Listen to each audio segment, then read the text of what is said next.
እስቲ ስለ ካፒታል ማርኬት ጽንሰ ሀሳብ አመጣጥና ሂደት እስቲ አስረዳኝ መጀመሪያ። እንግዲህ ካፒታል ማርኬትስ ወይም የአክሲዮን ገበያ የሚባለው ረጅም ታሪክ ነው ያለው።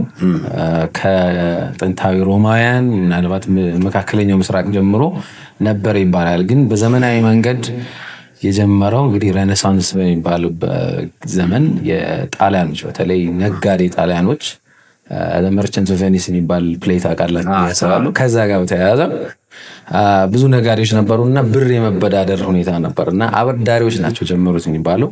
እኔ ለአንተ 1 ሚሊዮን ብር ባበድርህ በአንድ ዓመት የምትከፍለኝ ለምሳሌ። ከዛ በኋላ ያንን ብድር ለሌሎች መሸጥ አይነት ነገር ተጀመረ ማለት ነው። ምናልባት ወይ ኢንትረስት ሬቱን ቀንሼ ለሌላ ሸጠዋለሁ፣ ወይ ገንዘቡ ኢሚዲየትሊ ካስፈለገኝ ልሸጠው ይችላሉ። የሚገዛው ሰው ደግሞ ምናልባት ብዙ ብር በኪሱ ካለው እና ዝም ብሎ ከማስቀመጥ ወደ ስራ መዋል ከፈለገ በዚህ አይነት ሁኔታ ተጀመረ። ቀጥሎ የሆነው ምንድነው? አውሮፓውያን በተለይ ይሄ የቅመማ ቅመም ንግድ ስፓይስ ትሬዲንግ ባለው ወደ ኤዥያ፣ ህንድ፣ ኢንዶኔዥያ መሄድ ሲጀምሩ እነዚህ ጉዞዎች በጣም ሪስኪ እና ብዙ ገንዘብ የሚፈጁ ነበሩ። አንድ ሰው ሙሉ ሀብቱን አንድ መርከብ ላይ ቢያደርግ በጣም ሪስክ ነበሩ። ምክንያቱም የንግድ ሪስክ አለ፣ መንገድ ላይ ሽፍታዎች አሉ፣ መርከቡ ይጠለፋል፣ እንዲህ አይነት ነገሮች አሉ። ስለዚህ ምን ማድረግ ጀመሩ? በሄዱ ቁጥር ከብዙ ሰዎች ገንዘብ እየሰበሰቡ እንደ ሼር ማለት ነው መሻሻጥ ጀመሩ። አንድ ሰው ብዙ ብር ካለው ለብዙ መርከቦች ይበትልና ሪስኩን ያከፋፍለዋል። እንደዚህ ያደርገው መነገድ ጀመሩ። አሁን በዚህ ሰዓት ምንድነው የሚደረገው? መርከብ በሄደ ቁጥር ነበረ እንደዚህ ሼር እየገቡ ሪስካቸውን እየተከፋፈሉ የሚሄዱት። በ16ኛው ከዓመታት 17ኛው ክፍለ ዘመን ማለት ነው ለመጀመሪያ ጊዜ የአውሮፓ መንግስታት ኢስት ኢንዲያ ካምፓኒስ የሚባሉ ማቋቋም ጀመሩ። እነዚህ ካምፓኒዎች ለመጀመሪያ ጊዜ በመርከብ ሳይሆን በካምፓኒ ደረጃ ሼር መሸጥ ጀመሩ። እና ኢንትረስቲንግ የሚያደርገው ነገር እዚህ ምንድነው? የእንግሊዝ የፈረንሳይ እና የኔዘርላንድስ መንግስታት ዳች ኢስት ኢንዲያ ካምፓኒ፣ እንግሊሽ ኢስት ኢንዲያ ካምፓኒ የሚባሉ ነበሩ። እነሱ ሞኖፖሊ ነበሩ። የአውሮፓ መንግስታት ሞኖፖሊ ሰጥተዋቸው ስለነበር በጣም ሃይሊ ፕሮፊታብል ነበሩ። ምን ተፈጠረ ማለት ነው? ይህን ስቶክ ገዝተው ሼር የገቡ ሰዎች በጣም ሀብታም መሆን ጀመሩ እና በጣም ኢንትረስት ስለጨመረ ብዙ ሰዎች እየመጡ ያው ሰማይና ምድር እንሰጣለን እያሉ ሼር መሸጥ ጀመሩ ማለት ነው። አየር ላይ ሳያ ኦፍ ኮርስ ኢሚዲየትሊ ወደ ምን መራ? ሳውት ሲ የሚባል ካምፓኒ ነበር እንግሊዝ ሀገር፣ ኮላፕስ አደረገ። ገና ገንዘብ የሼር ሸጦ ገንዘብ እየሰበሰበ ትልቅ ቢሮ ምናምን ስራው ላይ ሳይሆን ገንዘቡ ዝም ብሎ መበተን ጀመረ እና ወደ ፌሊየር መጣና በጣም ብዙ የተሸጡ ሼሮች ኮላፕስ አደረጉና ገበያው አጠቃላይ ሞተ ማለት። አሁን እንግዲህ በእኛም ሀገር እንደዚህ አይነት ነገሮች አይተናል። የባንክ ሼሮች ስለተለመዱ ሌሎች ወጥተው ምናልባት እንደዚሁ ፀሐይና ጨረቃን ፕሮሚስ ገብተው ዲሊቨሪ ያላደረጉ ነበሩና ፓራሌል አለው ለማለት ፈልጌ ነው። ግን ከዛ የወጣው ምንድነው? መንግስታት መጀመሪያ በተለይ የእንግሊዝ መንግስት ከለከለ፣ ፕራይቬት ሴክተር ኢሹ እንዳያደርግ ከለከለ ማለት ነው። እና እስከ 18 ምናምን ዓመተ ምህረት ድረስ 1825 ምናምን አካባቢ ድረስ የእንግሊዝ መንግስት በእንግሊዝ ንጉስ በኩል ተደርጎ ካልሆነ በስተቀር ኢሹ እንዳይደረግ የግል ዘርፉ ምንም አይነት አክሲዮን እንዳያወጣ። ምንድነው አሁን እዚህ ላይ ሚሲንግ የነበረው ነገር? መንግስት ሬጉሌት አያደርግም ነበር እና የመጀመሪያው እንግዲህ አሁን ወደ ሞደርን ዘመናዊ የምንላቸው ስቶክ ማርኬቶች ስንገባ በተለይ ደግሞ የኒውዮርክ ስቶክ ኤክስቼንጅ እስካሁን ድረስ በጣም ትልቁ የዓለምን ዶሚኔት የሚያደርገው በ1770 ምናምን አካባቢ ሲቋቋም ምንድን ያደረጉት እነሱ ባይ ዘ ወይ አሁን ደላላዎች እና ብሮከሮች ናቸው ስቶክ ማርኬቱን ያቋቋሙት። አዲስ ስቶክ ወይም አዲስ ካምፓኒ ሼር ለመሸጥ ስትመጣ ሊስት ማድረጊያ ሪኳየርመንቶች አመጡ። ይሄ እንግዲህ የሬጉሌሽኑ መጀመሪያ ነው ማለት ነው። መንግስትና ሶስተኛ አካል በስቶክ ወይንም አክሲዮን ሻጭና ገዢ መካከል እምነት ለመፍጠር፣ ትራስት ለመፍጠር፣ ሼር የሚገዛው እንዳይጭበረበር ለማድረግ ምን አደረጉ ማለት ነው? ትራስት ፈጠሩ ማለት ነው። እንግዲህ የስቶክ ማርኬት ወይም የገበያ ዋናው ዓላማ ይሄ ነው። መተማመንን በመፍጠር ገበያው ስኮፕ እንዲጨምር ማለት ነው። ኦኬ፣ እስቲ አሁን ወደ እኛ ሀገር ደግሞ አሁን ካፒታል ማርኬት ወይም የአክሲዮን ገበያው ሊጀመር ነው እየተባለ ነው። ይሄን ነገር ስታስብ ኢትዮጵያ ውስጥ በአጭር ጊዜ ይሁን በረጅም ጊዜ ኢኮኖሚው ላይ የሚያሳድረው ተጽዕኖ፣ የንግድ ዘርፉ ላይስ የሚያመጣው አንድምታ ምን አይነት ነው የሚሆነው?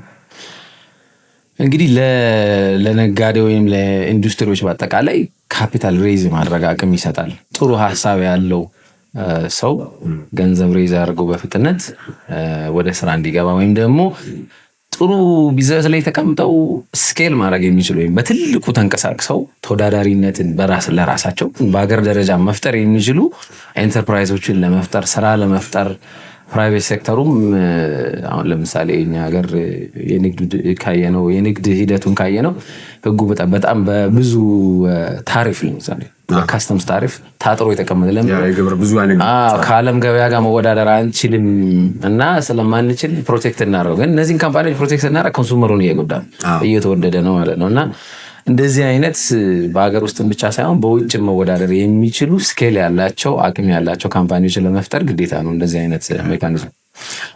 በኢኮኖሚ ደረጃ ካየነው ግን ዞሮ ምንድን ነው ፋይናንሻል ኢንተርሚዲዬሽን የምንለው ነገር አለ። ምንድነው በአገር ደረጃ የሁላችን ገንዘብ ተሰብስቦ ኢንቨስት ይደረጋል። አሁን ይሄ የሚደረገው በባንኮች አማካኝነት ነው። ሁላችን ባንክ ውስጥ ብር እናስቀምጥና ያ እንግዲህ 7% ነው ኢንተረስት የሚሰጠን። እንደምታውቀው የዋጋ ግሽበት ኢንፍሌሽን 10% ነው። ሁላችንም አሁን ባለበት ሰዓት 3% እየተመታን ነው። ባንክ ውስጥ ያስቀምጥ ነው ብር ብዙ አያስኬድም። እና ምንድነው ኢንተርሚዲዬሽኑ የተሻለ እንዲሆን የሚያደርግበት አካሄድ አለ። ስቶክ ማርኬት አንተ ባንክ ውስጥ አስቀምጠው ምናልባት ብዙ ማታገኝበትን ገንዘብ ስቶክ ውስጥ ብታስገባው የተሻለ ሪተርን ልታገኝ የምትችልበት አጋጣሚ ይፈጠራል። ስለዚህ ኢፊሽንሲ ይፈጠራል ማለት ነው። ሃየር ሪተርን 7% ማግኘት የምትችለው ነገር ሜይ ቢ 15 20 30% የምታገኝበትን እድል ሊፈጥር ይችላል። በባንኮች በኩል ደግሞ ከሄድ የበለጠ ኢቭን ኢምፖርታንት ነገሮች አሉ። ባንኮች አሁን የሚንቀሳቀሱት በኢትዮጵያ ደረጃ እንግዲህ ባንክ ከኛ ተበድሮ ለአንተርፕረነሮች ወይም ለካምፓኒዎች የሚያበድሩ ያ ሾርት ተርም ዴት ይባላል። ምንድነው እኔ ኤኒ ታይም ተነስቼ እጂ ከባንክ አምጣ ብር ማለት እችላለሁ። ባንኩ ግን በአገር ደረጃ ለምሳሌ ኢንዱስትሪያላይዝ ማድረግ እንፈልጋለን እያለ ነው። ከባድ ትልልቅ ቢዝነሶችን ቢልድ ለማድረግ በ6 ወርና በ1 ዓመት አይሆንም። 5 ዓመት 10 ዓመት 20 ዓመት 30 ዓመት ይፈጃል። የረጅም ጊዜ ብድሮች ነው የሚሆኑት። እንደዚህ አይነት ብድሮች ጋር ለመግባት ባንኩ ይከብደዋል። በአጭር ጊዜ አምጣ ሊባል ይችላል። እና ይሄንን ሚስማች ይባላል ሎንግ ተርም እና ሾርት ተርም ሎን። ይሄንን ሚስማቹን ለማጥበብ ወይንም እያተሻሻለ ለመሄድ በጣም ያስፈልጋቸዋል። እስቲ ወደኛ ሀገር ደግሞ ስንመጣ የትኞቹ የንግድ ዘርፎች ቀድመው እዚህ የአክሲዮን ሽያጭ ላይ አሁን ባንኮች ላይ ይታያል፣ ግን ያው ስቶክ ማርኬት ባንለው ካፒታል ማርኬት ባንለው የትኞቹ ዘርፎች ናቸው የንግድ ዘርፎች ቀድመው ሊገቡ ይችላሉ ተብሎ የሚገመተው እዚህ ላይ? አይ ቀላሉ ባንኮች ነው። ምክንያቱም በሀገራችን ደረጃ ምናልባት ስቶክ ማርኬት ኖሮ ቅድም ያልኩት ሬጉሌሽን ባይኖርም በመንግስት በኩል ያ ስራ ባይሰራ ማለት አሁን የሴኩሪቲስ ኤንድ ኤክስቼንጅ ኮሚሽን የሚባለው በአሜሪካ አይነት ባይኖርም እና ከባንኮች ውጭ ያሉ ሼር ካምፓኒዎች አደጋ ላይ ቢሆኑም ማለት ነው። ባንኮች ግን ደህና ደረጃ ነው ያሉት። ይሄ ምክንያቱ ምንድነው? ናሽናል ባንክ ሬጉሌት ያደርጋል እና ጥሩ ኢንፎርሜሽንም ስላለ ፕሮፊታብልም ናቸው። በተወሰነ መልኩ ገበያውም እንደሚጠበቀው ኮምፒቲቲቭ ስላልሆነ እንትን ናቸው፣ አትራፊ ናቸው ባንኮች የመጀመሪያ። በሌላ በኩል ግን የሚታይ ምንድነው የመንግስት የልማት ድርጅቶች ስቴት ኦውንድ ኤንተርፕራይዝስ የምንላቸው ለእነሱ ለምሳሌ አይነተኛ የፕራይቬታይዜሽን መንገድ ይሆናል ብዬ አስባለሁ። ለእነ ኢትዮጵያን ኤርላይንስ ምናልባት ሬዲ ላንሆን እንችላለን።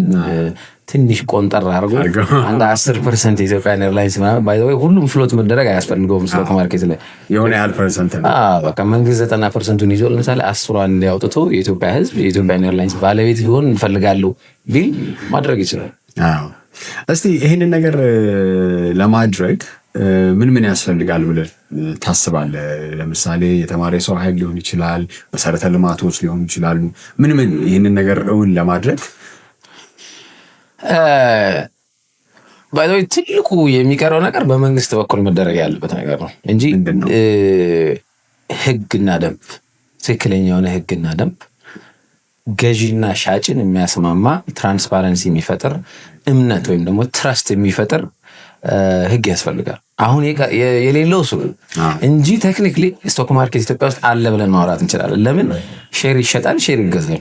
በአሁኑ ሰዓት የባንክ ሼር ብቻም ሳይሆን እኔ ተነስቼ አሁን ለምሳሌ የጀበና ማምረቻ ፋብሪካ ባቋቁም እና የዞርኩ ወጥቼ ቢዝነስ ፕላን አሳይቼ ግዙኝ ሼር ብል የሚገዛኝ ሰው አገኛለሁ። ስቶክ ማርኬት ኤሰንሻሊ። ስለዚህ ደላሎቹ ብሮከሮቹ የሉም እንጂ ያና ሬጉሌሽን ደላሎቹም አሉ። አክቹዋሊ ምንድነው ፎርማላይዝድ አይደለም፣ አንድ አድራሻ የለውም። ለምሳሌ መካከለኛው ዘመን አውሮፓ ላይ የተጀመረው ባይዘው ብሊቪት ኦር ኖት ኮፊ ሾፖች ውስጥ ነበር የሚችል። ኮፊ ሾፖች ውስጥ ደላላዎቹ ይቀመጡና እኔ አሁን የዳች ኢስት ኢንዲያ ካምፓኒ ይሄን ያህል ሼር አለኝ መሸጥ እፈልጋለሁ ብዬ ምናልባት ግድግዳው ላይ ይለጠፋል ማለት እንደዚህ። አሁን እነዚህ ኮፊ ሾፖች ናቸው። ኢንፋክት ቦርስ የሚባል ቃል አለ። ስቶክ ማርኬቶቹ ሌላ የሚገልጽበት ቃል ቦርስ ነው። ቦርስ ማለት ኢን ነው። ኔዘርላንድስ ውስጥ የነበረ ፔንሲዮን ነገር ማለት ይችላል፣ የሚሰበሰቡበት። አሁን ኮራፕትድ ሆኖ ቦርስ የሚለው ቦርሳ ቦርስ ምናምን የተባለ መጥቷል በአውሮፓ ውስጥ ግን የሚገናኙበት ቦታ ነው። አሁን ኢትዮጵያ ውስጥ እሱ ነው እንጂ የሌለው ማርኬት እና ይሄን ደግሞ ምንድነው ፕሮሰሱን ታማኝነት እንዲኖር ለማድረግ የመንግስት ህግና ደንቦች አለመኖራቸው ትልቁ ነገር ነው። ሁለተኛው አንተም ትንሽ ሜንሽን እንዳደረከው የሂውመን ሪሶርስ ጉዳይ ነው። አሁን ለመናገር ምንም ነገር የለም፣ የተሰራበት ነገር የለም። ኮንሰልታንቶች ያስፈልጋሉ፣ አካውንታንቶች ያስፈልጋሉ። ኢቨን ላንጉጁ ህግ አካውንቲንግ ቋንቋ ነው። አካውንቲንግ ራሱ አሁን ኢንተርናሽናል ፋይናንሻል ሪፖርቲንግ ላይ አይኤፍአርኤስ የሚባል አለ። ኢትዮጵያ ውስጥ እየገባ ነው፣ ግን በሰፊው አልገባም። የተለያዩ ቋንቋዎች ተጠቅሞ የሚጻፍ አካውንቲንግ ለዚህ አደጋ ነው። አሁን ባንኮች ሰሞኑን እየሰማ እንደሆነ አንዳንዶቹ ፕሮፊታቸው እየቀነሰ ነው፣ ወደ አይኤፍአርኤስ ሲገቡ ትክክለኛ የሄዱ ደግሞ ፕሮፊታችን ጨምሯል እያሉ ነው። እና ግን የአንድን ባንክ ደብተር አንብበ ወይም የአንድን ካምፓኒ ደብተር አንብበ መግባባት የምትችለው ቋንቋ አንድ አይነት ሲሆን እንደዚህ አይነት ነገሮች ገና በጣም ብዙ ይቀራቸዋል። የተማሪ ሰው ኃይሉ ያንን ነገር ክፍተቱን ያጠበዋል ወይም ይሸፍነዋል። በጣም ያስፈልጋል። እስቲ እንደው በአንተ አስተያየት ይሄ ነገር እንዳልከው በመደበኛ ሁኔታ ተመስርቶ ኢትዮጵያ ውስጥ ሙሉ ለሙሉ ስራ ላይ ይውላል ብለህ የምትገምተው እስቲ ጊዜ ስጥ ብትባል ምን ያህል ጊዜ ትላለህ? ያው የህግና ደንቦች አጭር መልስ እንደዚህ ልሰጥ አልችልም። በእኔ በኩል በጣም ብዙ ባይቻኮል ደስ ይለኛል። ምክንያቱም እምነት መፈጠር ስላለበት እምነትን የሚፈጥሩ ሂደቶች ደግሞ ለምሳሌ ህጎችና ደንቦች በደንብ ሪቪው ተደርገው መታየት ስላለባቸው፣ ሌላው ደግሞ ኳይት ፍራንክሊ አምቢሽናችን ይወስናል እንጂ ያሰበን ያለ ነው አምቢሽን በሀገር ውስጥ ደረጃ ሰው የሚሻሻጥበት ማርኬት ነው ወይስ sometime in the future ከውጭም ኢንቨስትመንት በስቶክ ማርኬቱ በኩል ፎሪን ከረንሲ መሳብ እንፈልጋለን። እንደዛ የምንፈልግ ከሆነ ረዘም ያለ ጊዜ መውሰድ ይኖረናል። ቀላል የሆነ ነገር ኢኮሲስተሙን ቢልድ ለማድረግ ከሆነም በፍጥነት መሄድ ይቻላል። 2-3 ዓመት ውስጥ ምናልባት ሊሆን ይችላል ብዬ አስባለሁ። በጣም አመሰግናለሁ ለቆይታችን ሄኖክ። እኔም በጣም አመሰግናለሁ።